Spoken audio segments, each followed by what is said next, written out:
여호와를 송축하라. 내 속에 있는 것들아 다 그의 거룩한 이름을 송축하라. 내 영혼아 여호와를 송축하며 그의 모든 은택을 잊지 말지어다. 그가 네 모든 죄악을 사하시며 네 모든 병을 고치시며 네 생명을 파멸해서 속량하시고 인자와 국률로 관을 씌우시며 좋은 것으로 네 소원을 만족하게 하사 네 청춘을 독수리같이 새롭게 하시는도다. 아멘. 우리 영어로 한 번 더 같이 읽겠습니다. Praise the Lord, O my soul, all my inmost being, praise his holy name. Praise the Lord, O my soul, and forget not all his benefits, who forgives all your sins and heals all your diseases, who redeems your life from the pit and crowns you with love and compassion, who satisfies your desires with good things so that your youth is renewed like the eagles. Amen. 아멘. 잠시 기도하겠습니다. 사랑의 하나님 감사합니다. 하나님께서 주신 말씀을 저희도 이 시간 듣기 원합니다. 기도만이 아니라 우리의 심령으로 듣게 하여 주세요. 말씀을 통하여 저희들 새로워지기 원하고 힘을 얻기 원하고 주의 뜻을 알기 원합니다. 주님, 눈이 뜨일 수 있는 거룩한 말씀이 되게 하여 주시옵소서. 감사하며 예수님의 이름으로 기도합니다. 아멘. 할렐루야. 할렐루야. 네, 지난 주일에 직접 얼굴을 보지 못해서 너무 아쉬웠습니다. 네, 보고 싶었습니다. 오랜만에 만났는데 우리 옆에 있는 분들을 보면서 좀 칭찬 한번 해볼까요? 칭찬 한번 해봅시다. 칭찬합시다. 뭘 칭찬하시겠어요? 네, 아름다우세요. 멋집니다. 네, 예쁘십니다. 네, 잘 오셨습니다. 충만하십니다. 기쁨이 넘치네요. 네, 좋은 칭찬들 우리 많이 했으면 좋겠어요. 그리고 함께 예배할 수 있음이 은혜이고 축복인 줄 믿습니다. 저는 교회를 개척하면서 늘 기도하는 제목이 있습니다. 한결같이 기도하는 제목이 있습니다. 간증하는 교회가 되게 하세요. 간증하는 성도님들이 되기 원합니다. 내가 했음이 아니라 하나님이 하셨습니다 라고 고백할 수 있도록 하나님 저희들에게 하나님의 은혜를 부어주세요. 제가 늘 이것을 기도합니다. 새벽에 기도하는데 하나님께서 이 마음을 통해서 2월에는 간증에 대한 말씀을 좀 나누라고 저에게 마음을 주셔서 우리 간증에 대한 말씀을 좀 나눴으면 좋겠어요. 여러분, 간증에 대해서 잘 모르는 분들이 계시기에 간략하게 설명을 드리면 간증은 대단한 이야기를 하는 것이 아닙니다. 간증은 눈물 많은 사람들이 하는 것도 아니고요. 신앙생활을 오래 한 사람들이 하는 것도 아닙니다. 간증은 내가 얼마나 잘 믿었는지를 말하는 것이 아니라 하나님이 어떻게 나를 붙잡아 주셨는지를 말하는 것이 간증이에요. 여러분, 간증은 문제 없는 인생을 이야기하는 것이 아니에요. 문제 그 한가운데 그 우리의 자리에 어려움 가운데 하나님이 함께 계셨다라고 고백하는 것이 간증인 줄 믿습니다. 저와 여러분도 오늘의 말씀을 통해 간증하는 삶을 살기를 주님의 이름 축복합니다. 옛날에는 기억을 많이 해야 하는 시대를 살았죠. 우리 어르신들 그렇지 않습니까? 예전에는 기억을 많이 해야 됐어요. 전화번호 옛날엔 많이 외우지 않으셨습니까? 많이 외웠어요. 우리 학생들과 청년들은 이 사진이 무엇인지 모를 수도 있어요.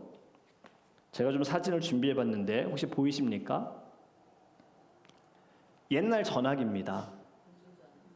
공중전화기도 이런 식으로 되어 있었죠. 예전에는 전화를 우리가 걸 때 버튼이 아니라 돌리는 거였습니다. 그렇죠? 이 다이얼을 돌리는데 다이얼 잘못 돌리면 다시 처음부터 돌려야 됩니다. 그 0이면 0에서 눌러서 돌려야 되고 돌아올 때까지 기다렸다 또 돌려야 되잖아요. 우리는 이런 시대를 살면서 기억을 많이 해야 됐어요. 전화번호 다 외워야 됐습니다. 또는 전화 수첩을 가지고 다녔잖아요. 예전에 정말 우리 교회 성도님들 전화번호 다 적혀 있는 거 수첩 가지고 다니면서 또 그거 보면서 우리 기도하는 시대가 있었어요. 근데 요즘은 기억을 안 해도 되는 시대에 살아갑니다. 그렇죠. 그런데 문제가 무엇이냐면 기억해야 할 것까지 안 한다는 것이 문제라는 거예요. 여러분, 핸드폰이 없으면 아무것도 기억을 못하는 시대에 살면서 이상하게 상처는 휴대폰이 없어도 늘 기억하고 있어요. 자, 여러분이 얼마나 기억을 잘 하시는지 한번 질문을 드려볼게요. 여러분이 외우고 있는 전화번호가 몇 개나 되십니까? 여러분의 가족들, 부모님, 자녀들, 형제, 친구들 전화번호 외우고 계십니까? 다 외우십니까? 또 질문 드립니다. 지난 일주일을 살면서 여러분들은요, 가장 많이 생각한 일이 무엇입니까? 저는 날씨였습니다. 토요일에 눈이 온다고 하니까 주님, 주일에 이번엔 꼭 같이 예배하고 싶은데요. 이런 마음으로 늘 날씨만 생각했어요. 최근에 가장 나를 흔들었던 말을 여러분 기억하십니까? 좋은 말일 수도 있고 상처가 되는 말일 수도 있습니다. 한 가지만 더 질문드립니다. 혹시 최근에 은혜 받은 말씀의 제목을 기억하십니까? 성경 구절은 기억하시나요? 은혜 받은 찬양은 기억을 하십니까? 지금 여러 가지 제가 질문을 드렸습니다. 어때요? 여러분들 기억력이 좋으신 편입니까? 아니면 잘 잊어버리는 편입니까?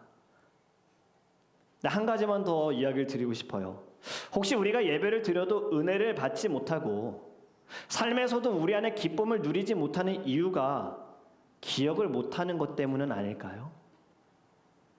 하나님의 은혜를 기억하지 못하고 하나님의 약속을 기억하지 못해서 우리의 삶이 늘 고난과 고통과 어려움 가운데 눌려 있는 것은 아닌지.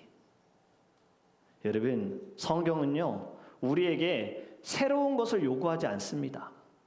느껴라, 깨달아라, 이것보다도 성경이 늘 우리에게 한결같이 하시는 말씀은 기억하라입니다.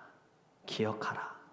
여러분, 첫 번째 간증은요, 무엇을 기억해야 하는가? 하나님의 은혜를 기억하는 것입니다. 여러분, 사랑은 은혜를 경험해도, 사람은요, 은혜를 경험해도 반드시 잊어버리는 것 같아요. 은혜를 받았을 때는 감사가 넘치는데 은혜를 잊어버리는 순간에는 불평이 가득합니다. 성경에 누가 대표적인 사람입니까? 이스라엘 백성들. 하나님께서 행하신 은혜와 기적과 역사는 다 잊어버리고요. 그들은 늘 받지 못한 것, 누리지 못한 것만 생각하니 원망만 하고 불평만 하고 그로 인하여 하나님과 멀어지게 되었어요. 오늘 우리가 읽은 시편 103편은요, 다윗의 시입니다. 다윗은 이 말씀 지금 자기 자신에게 설교하듯이 이야기를 하고 있어요. 다짐하면서 1절을 다시 보면요. 내 영혼아 여호와를 송축하라. 내 속에 있는 것들아 다 그의 거룩한 이름을 송축하라. 아멘. 다윗은 자기 자신을 너무 잘 알고 있었습니다. 하나님으로부터 기름 부음을 받았고 왕이 되었고 사울의 시기와 질투로 인하여서 죽을 뻔한 여러 순간들이 있었지만 하나님의 도우심을 받았다는 것을 그는 알아요. 그런데 왕이 되고 났을 때 오히려 잘 나갈 때 그는 무너집니다. 하나님 앞에서 범죄하였고 한 가정을 깨뜨려 버렸고 살인을 청탁하였고 거짓말을 합니다. 자신의 연약함, 자신의 죄성, 자신의 부족함을 너무나도 잘 아는 거예요. 하나님은 변하지 않으시지만 나의 마음은 쉽게 변하고 무너진다는 것을 잘 알고 있었어요. 근데 여러분, 다윗만 그렇지 않아요. 우리도 그렇지 않습니까? 우리도 은혜 받을 때에는 주님만 섬기겠습니다. 주님 한 분으로 만족합니다. 감사합니다 하는데 우리 월요일 아침이 되면 주님 제가 오늘 바쁩니다. 주님 제가 지금 너무 정신 없어요. 그리고 어느 순간에 잊어버려요. 다윗은 자신을 너무 잘 알았기 때문에 이렇게 고백한 겁니다. 내 영혼아 주님을 찬송하여라.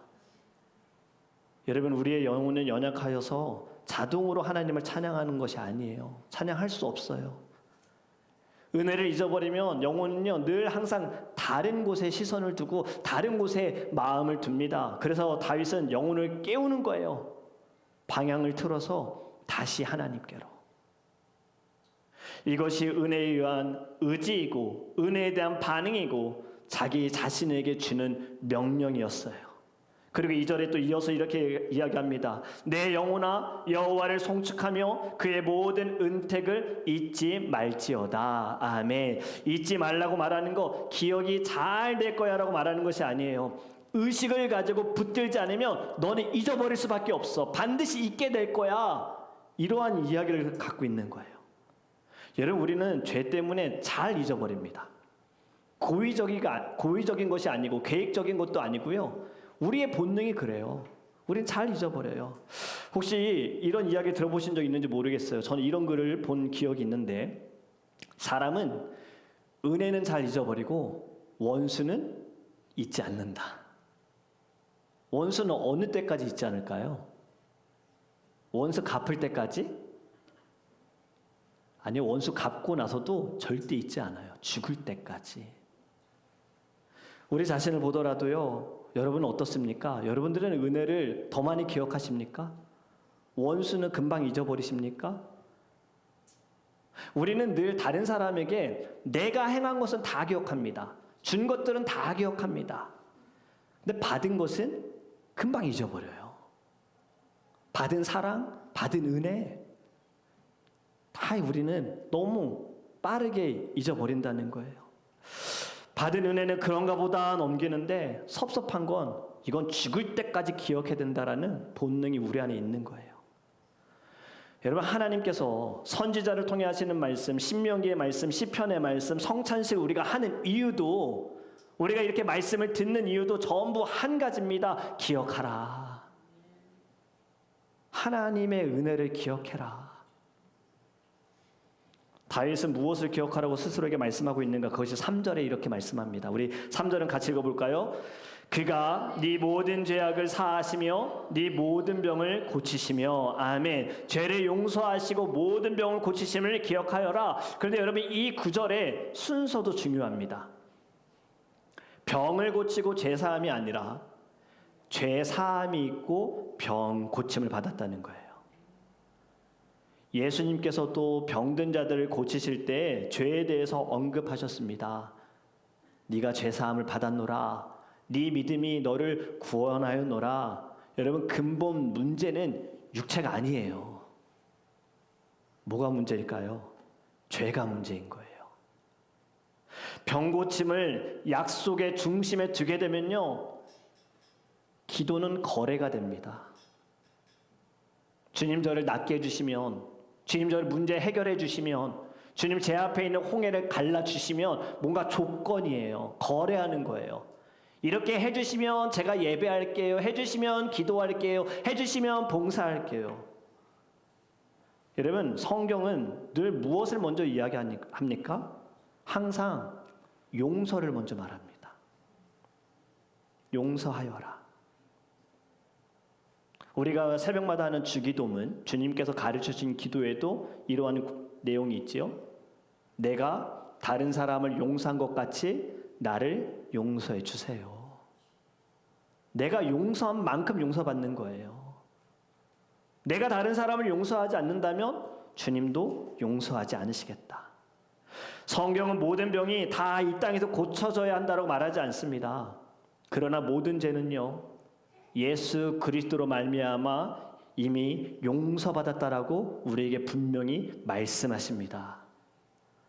저와 여러분, 우리의 모든 죄를 용서하시기 위하여 예수님께서 십자가에서 죽으신 줄 믿으시기 바랍니다. 십자가에서 모든 값을 다 지불하셨어요. 그것이 4절의 말씀이에요. 네 생명을 파멸해서 속량하시고 인자와 국률로 관을 씌우시며. 여러분, 여기서 속량이라는 말은 값을 치루었다라는 거예요. 예수님의 십자가는 단순한 상징이 아닙니다. 십자가에서 예수님께서 마지막으로 하신 말씀이 무엇입니까? 다 이루었다예요. 테텔레스타이. 이 말은 내가 모든 값을 다 지불하였다. 저와 여러분의 죄를 사하시기 위하여 주님이 대신 핏값으로 갚으심으로 우리에게 새로운 생명을 주셨습니다. 우리는 파멸로 가고 있고, 스스로 우리는 방향을 틀 수도 없고, 우리가 스스로 하나님께 나아갈 수 없지만 하나님이 일방적으로 우리를 택하셔서 우리를 구원하여 주신 줄 믿습니다. 이를 위하여 십자가에서 하나밖에 없는 예수를 죽게 하신 거예요. 가장 중요한 것, 여러분, 그 중요한 것을 기억하게 되어지면 매 순간이 감사로 살아가게 되는 거예요. 나의 생명이, 나에게 주어진 오늘이, 이것이 어떻게 주어진 것인가 생각하게 될 때에는 어제보다 더 의미 있는 삶을 살게 될 줄 믿습니다. 오늘 꼭 기억하길 원하십니다.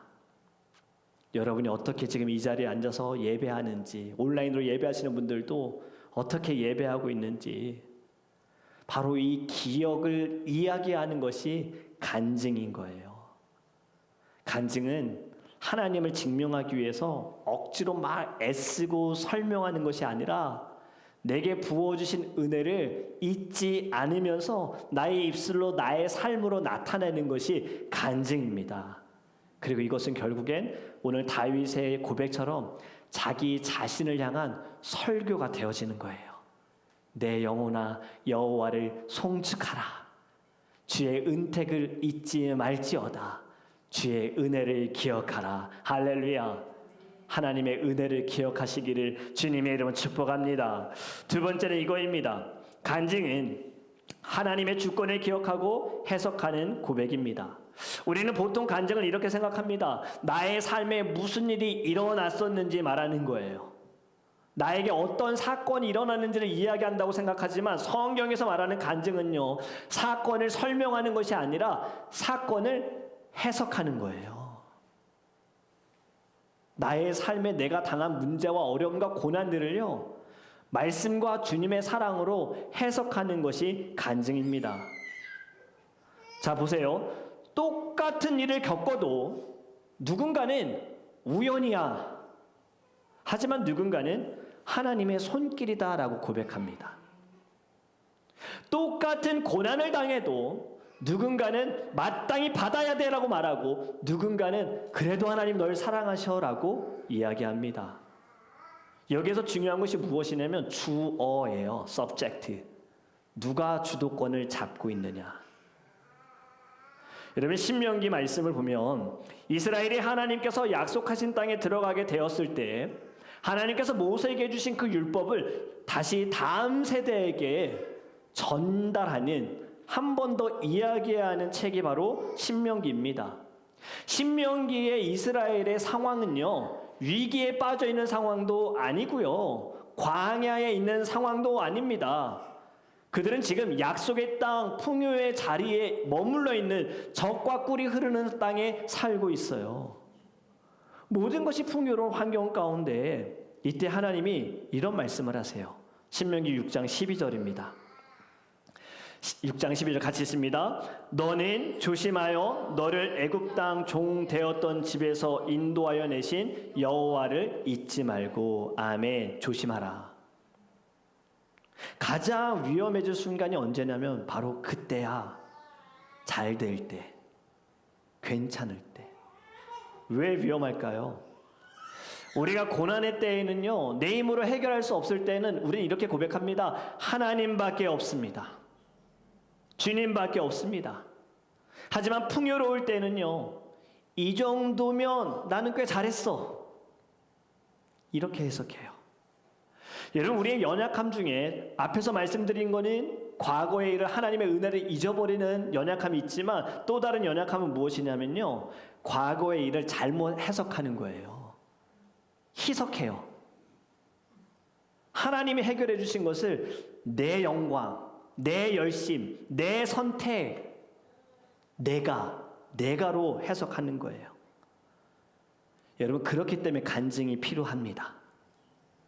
간증은 나의 모든 삶에서 내가 아닌 하나님이 어떻게 일하셨는지를 고백하는 것인 줄 믿습니다. 성경은요, 모든 것이 다 하나님 중심으로 이야기가 흘러가고 있어요. 우리 요셉의 이야기를 한번 잘 생각해 봤으면 좋겠어요. 요셉이 형들의 시기로 인하여서 버림을 받았고 노예로 팔려지게 되었고 억울하게 감옥에 갇혔습니다. 그런데 하나님께서는 요셉을 결국에는 이집트의 총리가 되게 하셨죠. 여러분, 요셉만큼 간증할 수 있는 사람이 어디 있겠습니까? 제가 이러한 고난 당했어요. 가족들에게도 배신 당했어요. 어려움 당했어요. 제가 믿음 지키려고요, 여인의 유혹에도 넘어가지 않았어요. 그런데 감옥 갔네요. 하지만 그 감옥 가운데에도 저는요, 괜찮았습니다. 결국엔 저 총리가 됐잖아요. 이렇게 간증할 수 있어요. 잘 버텨서 저만큼 정신력이 강한 사람이 어디 있겠습니까? 이야기할 수 있지만 요셉은 인생의 마지막에서 전혀 다른 이야기를 합니다. 창세기 50장 20절에 요셉이 형들에게 이렇게 고백하지요. 우리 같이 한번 읽어볼까요? 창세기 50장 20절입니다. 당신들이 나를 해하려 하였으나 하나님은 그것을 선으로 바꾸사 오늘과 같이 많은 백성의 생명을 구원하게 하시려 하셨나니 아멘. 여러분, 이것이 간증입니다. 요셉은 고난을 미워하지 않았어요. 지금 형들의 죄를요 축소시키지도 않았어요. 있는 그대로 이야기합니다. 여러분, 그래서 간증은 문제를 정리한 뒤에 하는 말이 아니에요. 지금 내가 아직 이해되지 않는 이 순간 가운데에도 그래도 하나님이 나의 주인이십니다. 하나님이 나의 주권자이십니다. 하나님이 나를 구원하십니다. 지금 하나님은 일하고 계십니다. 이러한 고백도 간증임을 깨닫기를 주님의 축복합니다. 여러분, 신앙은 삶을 바꾸기 전에 삶을 해석하는 눈을 먼저 바꿔야 하는 거예요. 간증은 과거를 막 새롭게 만드는 것이 아닙니다. 과거에 있었던 일들을, 지금의 일들을요 하나님의 시선으로 다시 읽고 해석하는 것이 간증인 줄 믿습니다. 지금도 여전히 문제 가운데 있을지라도 하나님이 붙들고 계심을 간증하시길 원합니다. 간증은 인생의 성공담이 아니에요. 하나님의 주권을 공개적으로 이야기하는 거예요. 주님이 나를 다스리십니다. 간증은 과거형이 아닙니다. 과거형은 옛날에 이런 일이 있었는데 하나님이 하셨어요예요. 하지만 여러분, 간증은 현재형입니다. 사무엘상의 고백처럼요 하나님께서 지금도 일하고 계십니다. 지금도 나를 붙들어 주십니다. 지금도 길을 만들고 계십니다. 이러한 고백이 있기를 주님의 축복합니다. 마지막 세 번째로 여러분 이것을 아셨으면 좋겠습니다. 간증은 신앙을 감정에서 역사로 옮기는 것입니다. 우리는 종종 신앙생활에 있어서 감정으로 해석합니다. 오늘 예배가 은혜가 됐는지, 오늘 찬양이 내 마음에 와닿는지, 오늘 기도가 나의 심금을 울렸는지, 내게 눈물이 있었는지를 생각하는데 여러분, 하나님이 중심이 되지 않고 내가 중심이 되면 컨디션에 따라서 흔들리고 상황에 따라 반응하는 것이 있어요. 기분이 좋을 때에는 하나님이 나와 함께 하신 것 같아. 기분이 좋지 않고 힘들 때에는 하나님이 좀 멀리 있는 것 같다. 여러분, 하나님 그런 분이 아니세요. 하나님은 우리와의 거리는요 늘 똑같습니다. 나를 붙들어 주시거나 나를 안아 주신다는 거예요. 더 이상 신앙을 여러분 감정 위에 세우지 않기를 간절히 원합니다. 여러분, 신앙은요 기억 위에 세워져야 하는 거예요. 하나님의 은혜와 하나님의 주권을 기억하면서 그 위에서 우리는 신앙생활해야 할 줄 믿습니다. 간증은 보이지 않는 하나님을 설명하는 것이 아닙니다. 저와 여러분의 삶 가운데 하나님께서 이끄시는 것을 나타내는 것이 간증이에요. 그런데 이 간증 혼자만의 이야기로 끝나지 않아요. 간증은 개인의 감정을 나누는 것도 아닙니다. 간증을 나눌 때 공동체가 함께 하나님의 은혜와 주권을 기억하며 우리의 모든 감정이 하나님의 구원의 역사로 변화될 줄 믿습니다. 누군가의 간증을 들을 때 우리는 이렇게 고백합니다. 하나님이 저 사람의 삶에도 일하고 계셨구나. 하나님이 지금도 우리 가운데 임재하시고 우리를 붙들어 주시는구나. 그렇게 여러분 간증하실 때에 나만 사는 것이 아니라 공동체가 살아나는 놀라운 은혜를 경험하게 되실 줄 믿습니다. 하나님의 역사, 여러분 구원의 역사이고 기적의 역사예요. 떠나간 영혼이 다시 돌아오고 죽어가는 영혼이 다시 살아나는 것, 말하지 않으면 은혜가 전달되지 않습니다. 보이지 않으면 예수 그리스도의 사랑을 느낄 수가 없습니다. 기억되지 않으면 신앙은 다음 세대로 이어지지가 않습니다. 여러분, 분명히 오늘 이것을 꼭 아셨으면 좋겠어요. 간증은 선택 사항이 아니에요. 간증은 우리 모두가 해야 합니다. 왜냐하면 이를 통하여 하나님은 하나님의 놀라운 역사를 나타내신다라는 거예요. 그렇게 여러분, 하나님의 역사가 일어나기 위해 간증의 삶을 사시기를 주님의 이름으로 축복합니다. 말씀을 정리합니다. 여러분, 이스라엘은 그들의 발은 가나안에 있었지만 그들의 기억은 늘 어디에 있었습니까? 애굽에 있었습니다. 하나님이 약속하신 땅에 머물고 있음에도 불구하고 그들의 기억은 늘 이집트 땅에 있었어요. 오늘 우리도 마찬가지일 수 있습니다. 예배는 드리고 말씀은 듣고 찬양은 하지만 여러분의 입술에 여러분의 삶에 간증이 없다면 은혜 없는 신앙으로 돌아가는 것은 시간 문제입니다. 반드시 여러분의 입술로 간증하셔야 합니다. 오늘 말씀을 통해 여러분 결단하시기를 주님으로 축복합니다. 화려하지 않아도, 정리되지 않아도, 하나님 여전히 나의 삶이 흔들린다 할지라도 하나님이 행하신 일들을 저는 기억합니다. 간증은 자랑이 아니에요. 내가 잘 되어졌다고, 문제가 해결됐다고, 잘 살게 됐다고, 병 고침 받았다고 하는 것이 간증이 아닙니다. 그냥 기억하시면 돼요. 여러분, 기억은 바로 신앙을 살리는 하나님의 단단한 은혜의 방식인 줄 믿습니다. 간증은 용기 있는 사람의 말이 아닙니다. 은혜를 기억하는 사람이 자연스럽게 하는 거예요. 그래서 여러분들에게 한 가지 제안을 드립니다. 이번 한 주간 여러분 살아가면서 짧아도 괜찮습니다. 하나님이 여러분의 삶에 행하신 일을 누군가에게 한번 이야기해 보세요. 길게 하지 않으셔도 돼요. 지금의 어려움을 이야기하셔도 괜찮아요. 하지만 이 어려움이 내게 어려움이 아닙니다. 왜냐? 주님이 나를 붙들고 계심을 믿거든요. 이것이 간증이에요. 꼭 이 간증의 고백을 오늘 예배 후에 식사하실 때부터 옆에 있는 분에게 지난 한 주간을 살아가면서 하나님께서 베푸신 은혜 기억하며 간증하시기를